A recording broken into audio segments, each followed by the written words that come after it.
कविता छिमेकी साँध र साग। घामले नदेखेको मौका छोपेर हरेक रात जसो मेरो छिमेकी हाम्रो साँधको ढुङ्गा अलिकति भित्र सार्छ र बिहानै एक मुठा साग लिएर मेरो घरमा आइपुग्छ र भन्छ साग खाने बानी गर्नुहोस्, स्वास्थ्यलाई राम्रो गर्छ। गजब गजब। उसैले दिएको साग खाएर स्वस्थ भएका मेरा आँखाले हरेक बिहान नाप्छन् मिचिएको जमिन, तर आँखा बोल्दैनन्। बोले पनि सुस्तरी बोल्छन् छिमेकीले नसुन्ने गरी।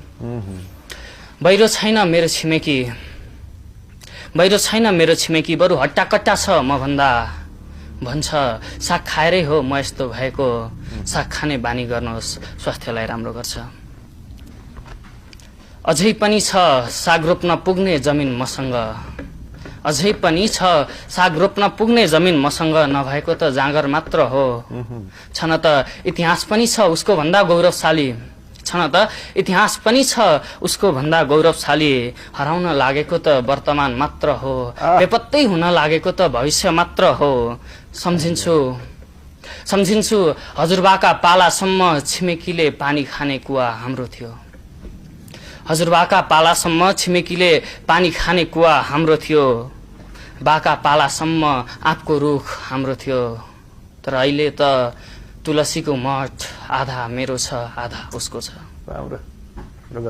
सब सम्झिने हो भने त बेसरी काँप्न थाल्छ शरीर, सब सम्झिने हो भने त बेसरी काँप्न थाल्छ शरीर। चुकुल लगाएर कोठाभित्र एक्लै बरबराउन थाल्छु, त्यसले मेरा हजुरबाले त्यसलाई खुकुरी देखाएको बिर्से जस्तो छ। मेरा बाले तेरो साग चाहिँदैन भनेको बिर्से जस्तो छ। यतिले नपुगेपछि कोठाभित्रै अझ जोडले चिच्याउँछु, चिच्याइरहन्छु भोक नलाग्दासम्म। भोक लागेपछि मात्र याद आउँछ फेरि पनि मेरो बारीमा साग छैन। Thank you. राम्रो, एकदम संग्रामी कवि मोहन संग्राम। कविता उमेरको ऐनामा हेर्ने चीज होइन, विशुद्ध अनुभूतिले प्रस्तुतिले त्यसको ओज देखाउँछ, ओजन देखाउँछ र यस अर्थमा सुन्दर कविता। त अहिले हुनुहुन्थ्यो खोटाङका कवि मोहन संग्राम।